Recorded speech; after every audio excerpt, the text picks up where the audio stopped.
नमस्कार। आज हम लोग स्फेरिकल मिरर के बारे में पढ़ेंगे। लास्ट क्लास में हमने प्लेन मिरर के बारे में डिस्कशन किया था। प्लेन मिरर और image formed by plane mirror, कैसे इमेज बनता है और उसके कैरेक्टरिस्टिक क्या हैं, है ना। ठीक, आज हम लोग देखेंगे स्फेरिकल मिरर। अब ये जो स्फेरिकल मिरर है ये होता कैसा है। आप चम्मच देखे हैं, है ना। चम्मच में दो साइड होता है। एक जो साइड है ऐसा कर्व रहेगा, ठीक है, और दूसरा साइड में मतलब इस टाइप का रहता है ना, तो इधर इधर भी चमकता है और इधर भी चमकता है, ठीक है। इस साइड से भी चमकता है और दूसरे साइड से भी चमकता है कि नहीं। तो ये क्या है, ये जो पार्ट है इधर अंदर साइड से जो चमक रहा है, अंदर साइड से जो रिफ्लेक्शन हो रहा है, ये अंदर वाले साइड को हम लोग क्या बोलते हैं, कॉनकेव पार्ट। इसको बोलेंगे कॉनकेव पार्ट। और ये जो बाहर वाला जो साइड है इसको बोलेंगे कॉन्वेक्स पार्ट। समझे, कॉन्वेक्स पार्ट यानी कि जो बाहर साइड में जो रहता है उसको बोलते हैं कॉन्वेक्स पार्ट, और अंदर साइड वाले को क्या बोलते हैं, कॉनकेव पार्ट। ठीक है। तो हम लोग स्फेरिकल मिरर जो है, कोई भी एक स्फेरिकल ग्लास लेते हैं, ठीक है। स्फेरिकल ग्लास लिए और उस स्फेरिकल ग्लास में जो है एक साइड जैसे स्फेरिकल ग्लास टाइप का लिए, कोई कांच स्फेरिकल टाइप, और उसका कुछ पोर्शन को कट कर लिए, ठीक है, उसके कुछ पोर्शन को कट कर लिए। तो उसके पोर्शन को जब कट करेंगे यहां से यहां तक, तो ये क्या हो जाएगा, एक स्फेरिकल टाइप का मतलब पोर्शन मिल गया। अगर लोग बाहर साइड में पेंट करते हैं, सिल्वर पेंट, ठीक है, अगर बाहर साइड में अगर सिल्वर पेंट करते हैं तो अंदर साइड वाला जो है ना रिफ्लेक्टिंग हो जाएगा। समझे, अंदर साइड वाला रिफ्लेक्टिंग हो जाएगा और इसको बोलेंगे कॉनकेव मिरर।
वो जो स्फीयर है उस स्फीयर का मतलब एक सेंटर है ना, ठीक है। स्फीयर का एक सेंटर होता है ना, कोई सा भी एक बॉल ले लिए, कोई सा भी मतलब ऐसा टाइप का कुछ ले लिए, स्फीयर बॉल एक स्फीयर है और उसका एक सेंटर है, उसको बोलेंगे उसका सेंटर ऑफ कर्वेचर, है ना। और वो स्फीयर में से हम लोग छोटा सा पार्ट को कट किए हैं, देख रहे हैं ना, छोटा सा पार्ट को कट करके फिर हम लोग सिल्वर पेंट कर दिए हैं। बाहर साइड में कर दिए तो फिर कॉनकेव हो गया, और दूसरा वाले में अंदर साइड में कर दिया तो वो कॉन्वेक्स हो गया। समझे, यही है। अब हम लोग बात करेंगे terms related to spherical mirror. समझे, terms related to spherical mirror. तो सबसे पहला चीज है अपर्चर। अपर्चर क्या होता है, अपर्चर क्या होता है, जैसे हमारा ये एक मिरर है, ठीक है, हम लोग एक कॉनकेव मिरर लेते हैं। कॉनकेव मिरर का जो ये साइज है, अपर्चर को हम लोग साइज भी बोलते हैं, mm डैश, ये जो है यहाँ से लेकर के यहाँ तक, इसको बोलेंगे अपर्चर, समझे। यहाँ से लेकर के यहाँ तक, एम से लेकर के एम डैश तक, इसको बोलेंगे अपर्चर, ठीक है। यहाँ पे देखिए स्लाइड में ये जो मतलब इसमें तो मार्किंग नहीं किया गया है, लेकिन जैसे जो सिल्वर टाइप का पेंट दिख रहा है ना, डार्क ब्लैक ब्लैक कलर का जो ये लाइन है ना, पूरा डार्क, तो वो मतलब ये क्या बोलते हैं, कर्व्ड लाइन, वो सीधा वाला लाइन नहीं, सीधा वाला लाइन को प्रिंसिपल एक्सिस बोलते हैं, ठीक है। तो इसको बोलेंगे अपर्चर, ठीक। अब अगला है, दूसरा होता है पोल। पोल क्या होता है, इस अपर्चर का जो मिड पॉइंट होता है, ठीक है, उसको बोलते हैं पोल। इसको हम लोग पी से डिनोट करते हैं, समझे। इसको हम लोग पी से डिनोट करेंगे और इसको बोलेंगे पोल, बस समझे। तो ये पोल होता है ना। और यहाँ भी देखिए इसमें दिख रहा है ना पी, वो है पोल।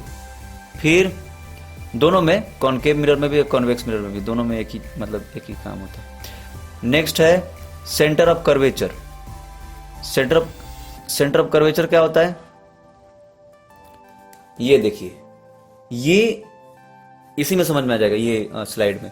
ये जो आपका मतलब ये स्फीयर है ना, ठीक है, उस स्फीयर का जो मिरर पार्ट था, मतलब कि जिस स्फीयर का मिरर ये पार्ट था, ये स्फीयर बनाया गया इसको, मतलब कि ये जो मतलब कि आपका दिख रहा है मिरर, ठीक है, मिरर जो दिख रहा है उसको आगे ऐसे ऐसे ऐसे ऐसे ऐसे करके डॉटेड लाइन से आगे बढ़ा करके एक बड़ा सा स्फीयर बनाया गया, ठीक। वो जो बड़ा सा स्फीयर बनाया गया, उस बड़े से स्फीयर का जो सेंटर है, उस बड़े से स्फीयर का जो सेंटर होगा, उसको बोलेंगे सेंटर ऑफ कर्वेचर, है कि नहीं। सी दिख रहा है ना, सी सेंटर ऑफ कर्वेचर है, वो बड़े से स्फीयर का क्या है, सेंटर है। तो बड़े से स्फीयर का जो सेंटर है, मतलब जिसका वो मिरर पार्ट होगा, मिरर जिस स्फीयर का पार्ट होगा, मतलब वो मिरर को हम लोग क्या करेंगे, जैसे मिरर लिए और वहां से उसको रखे, ऐसे रख करके और पेज पे ऐसे मतलब डॉटेड लाइन हम लोग ड्रॉ करके, डॉटेड लाइन ड्रॉ कर लिए, तो उसका जो सेंटर होगा वही उसका सेंटर ऑफ कर्वेचर हो जाएगा, है कि नहीं। तो ये है। फिर नेक्स्ट है प्रिंसिपल एक्सिस। प्रिंसिपल एक्सिस क्या होता है, एक प्रिंसिपल एक्सिस को हम लोग कह सकते हैं एक इमेजिनरी लाइन, जो कि सेंटर ऑफ कर्वेचर और पोल, इन दोनों को कनेक्ट करता है, ठीक है। सेंटर ऑफ कर्वेचर और पोल को कनेक्ट करता है, ठीक है। तो इसको बोलते हैं प्रिंसिपल एक्सिस, समझे, ठीक। अब नेक्स्ट है आपका radius of curvature. Radius of curvature के बारे में तो आप जान ही गए। ये देखिए, आप लोग सर्कल पढ़े ना, तो सर्कल में सेंटर से सर्कल का जो क्या बोलते हैं कि डिस्टेंस होता है, उसी को तो रेडियस बोलते हैं। तो यहाँ भी वही चीज होगा, सेंटर ऑफ कर्वेचर से पोल तक का जो डिस्टेंस होगा उसको बोलेंगे रेडियस ऑफ कर्वेचर, ठीक है। तो ये हो गया रेडियस ऑफ कर्वेचर। तो प्रिंसिपल एक्सिस हो गया और रेडियस ऑफ कर्वेचर हो गया। अच्छा, एक चीज और है, फोकस। अब देखिए फोकस क्या होता है, फोकस क्या होता है, इसके बारे में हम लोग और भी पढ़ेंगे नेक्स्ट, जब रूल्स ऑफ पढ़ेंगे ना, रूल्स ऑफ इमेज फॉर्मेशन, तो उसमें और भी फोकस के बारे में और हम लोग पढ़ेंगे। लेकिन उसके पहले आप लोग समझिए फोकस क्या होता है। कि ये जैसे मान लीजिए कि ये एक हमारा स्फेरिकल मिरर है, कौन सा, कॉनकेव, ठीक, कॉनकेव मिरर है ना। तो ये कॉनकेव मिरर, ये हमारा हो गया पोल, है कि नहीं। और इसको हम लोग कनेक्ट कर दिया ऐसा सेंटर ऑफ कर्वेचर से, ठीक। जितने भी light ray parallel to principal axis आएंगे, जितने भी, कोई से भी लाइट रे अगर पैरेलल टू प्रिंसिपल एक्सिस अगर आते हैं, तो टकराने के बाद जानते हैं वो जो हैं एक पॉइंट पे कन्वर्ज होते हैं, ठीक। रिफ्लेक्ट होने के बाद वो एक पॉइंट पे कन्वर्ज होते हैं।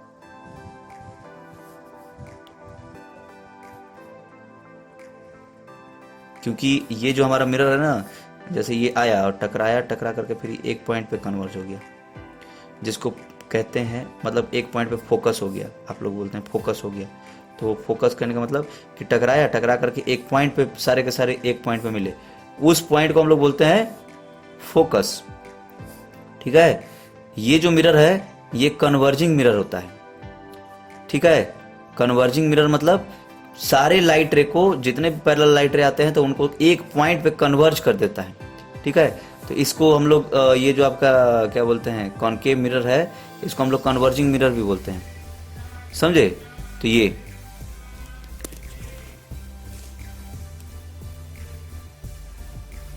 ये जो है एक पॉइंट पे कन्वर्ज हुआ। ठीक है, एक पॉइंट पे कन्वर्ज हुआ मतलब टकराने के बाद एक पॉइंट पे कन्वर्ज हुआ, इसलिए इसको हम लोग बोलते हैं कन्वर्जिंग मिरर, कॉनकेव या फिर कॉनकेव तो है ये नाम इसका, कन्वर्जिंग मिरर। तो वो जो जिस पॉइंट पे कन्वर्ज हुआ, जिस पॉइंट पे सारा का सारा रिफ्लेक्टेड रेज मिला, उस पॉइंट का नाम है क्या, फोकस। बात समझे। अगर हम लोग कॉन्वेक्स मिरर की बात करें, ठीक है, कॉन्वेक्स मिरर जैसे ये हमारा कॉन्वेक्स मिरर है, ठीक, लाइट रे जितने भी आते हैं, अब इसमें क्या होता है कि जितने भी लाइट रे आएंगे पैरेलल टू प्रिंसिपल एक्सिस, ठीक, वो सारे के सारे टकराने के बाद डाइवर्ज करेंगे, क्योंकि ये डाइवर्जिंग मिरर है। ठीक, और डाइवर्ज करेंगे, और सारे के सारे कहां से डाइवर्ज करेंगे पता है,